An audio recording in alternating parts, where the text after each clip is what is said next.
Hey, this is Chris, Keeping Real Facts Over Fear. How you doing this morning? I got some, I was looking at some nursing home and residential care facility stats and looking at the number of deaths in those facilities compared to the number of deaths in the state at large. And so I've come up with some stats for you, and they're kind of eye-opening. They are eye-opening to me. These come from the North Carolina Department of Health and Human Services. Their website, they publish these figures on a daily basis, although there is a lag from the time, for example, when someone dies to them actually getting that paperwork. So it's not exactly 100% up to date, but it's pretty close right now. They're probably about a week and a half behind. So if we look at the number of deaths in these categories, we see that nursing homes have 4,204 deaths, residential care facilities have 1,339 deaths, correctional facilities only have 96 deaths. That is an amazingly low figure, considering that over 50,000 people have come through the North Carolina correctional system since this pandemic began. That's a lot of people, and not a lot of people dying, hardly any at all. They're doing a great job, evidently. They figured it out. We have 17 in the other category. We have 4,543 not in congregate living settings. What is that? That is everybody else in the state. So if you're not in one of these three places, then that's you. Well, you're not dead because you're watching this, but I mean the rest of society. And then we have we have another category here called missing data. What is missing data? Well, we don't know if they were in one of these other categories, and so that makes it kind of tough to evaluate what's really going on with the number of deaths in congregate living settings. So if we take this missing data and we try to plug it in to these other categories, and I'm only going to concern myself with the green category and the light blue category, it gives us a range in the green category of 5,543. That's the floor because those have actually been reported. It could be as high as 8,750. And then we take the range for not in congregate living settings. It is at least 45, 43, could be as high as 7,750. They both can't be that high because then we would exceed the number of deaths that there's actually been. But those are the ranges that there's the possibility for those are the possible ranges. So what I've decided to do, I've decided to take this number, the missing data number 3207, and divide it in half and add it to each one of the hard numbers here. And so that gives us a new figure of 7,146. And of course, I don't know what the certainty of that number is. 7,146 plus or minus 25% maybe, I don't know. And then for this blue category, 6,146 plus or minus so many people. And so those are our numbers. Notice that those are our tentative numbers, and that's all the further I'm going to go with trying to figure out the actual numbers in these categories. We see the numbers still all add up to 13,406, well, pretty close. Well, if you add up all the this, and this, you'll get the same number as we got right here, so that's what's important. Notice that the number of deaths in congregate living settings could be upwards of 55 to 60% of the total number of deaths.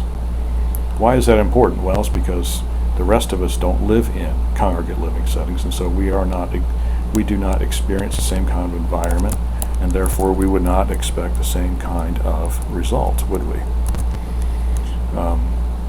So let's look over here. These are the stats for all of North Carolina.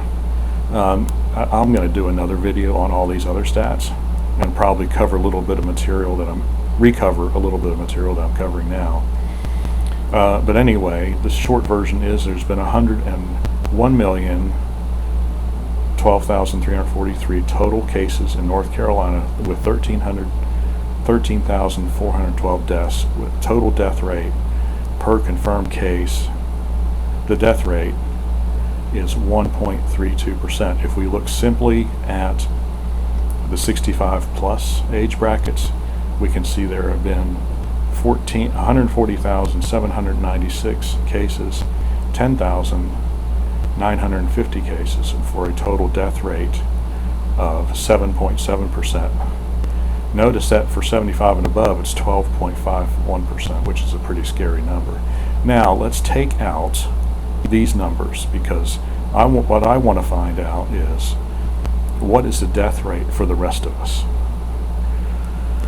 And if we look at the death rate for the rest of us, we see that there have been the same number of total cases. And that's not exactly right. I should probably subtract the number of these deaths from that number to get the right, but I'm not that going to be that critical about it, because it's still going to be within a percent or two, or a tenth of a percent or two. So excluding the people in congregate living settings, we had 6,266 deaths. So the death rate is 0.61% for the state. So if you're out and about, if you're not in a congregate living setting, that is the overall risk that our society faces, from newborns to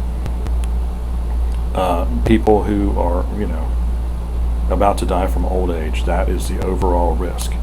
And the risk for the 65 plus population, those who are not in congregate living settings, there are now 3,804 deaths, so the death rate is 2.7% for everyone over 65. And I realize that I'm kind of arbitrarily starting, I'm saying 65 plus because I assume that's where the vast majority, that's the age of the vast majority of people in nursing homes and residential care facilities.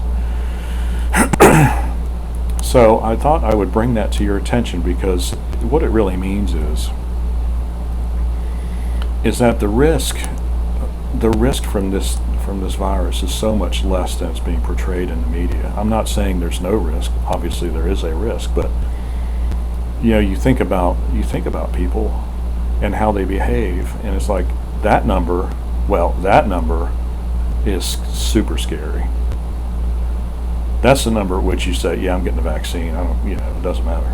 It's amazing to me that we're running about 80% vaccination rate still for people. I think it's 65 and over.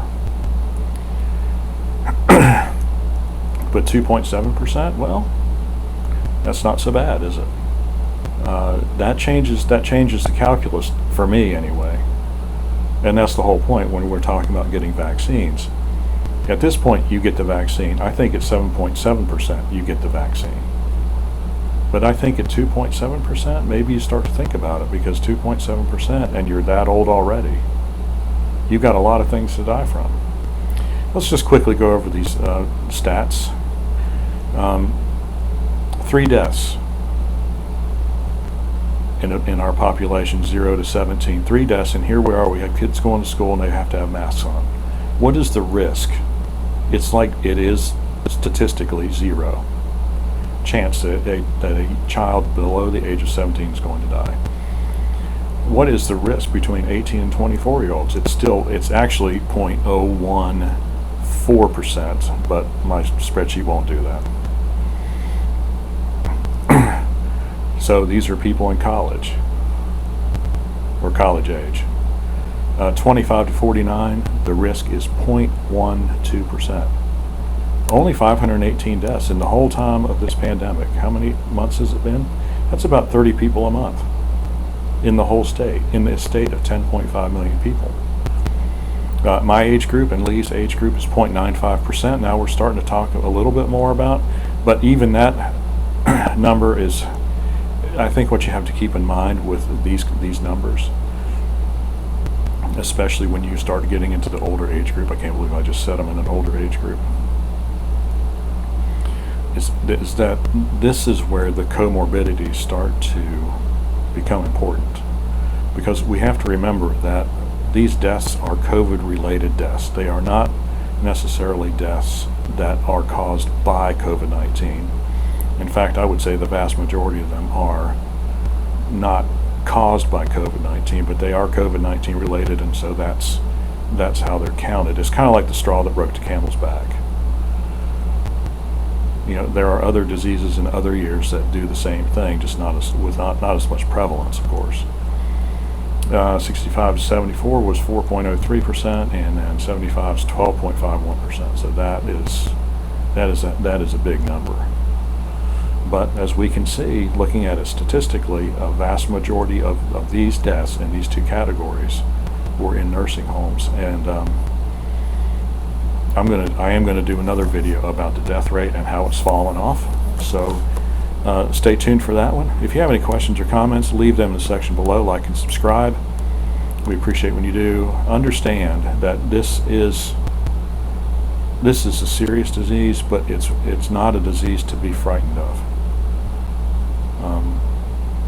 You really need to think about what you're going to do, how you're going to protect yourself, and only really your own medical history, and so you have to make a decision for yourself about whether or not you're going to get a vaccine. All right, leave your comments in the section below, like and subscribe. We appreciate when you do, and we'll see you on the next fact-filled video.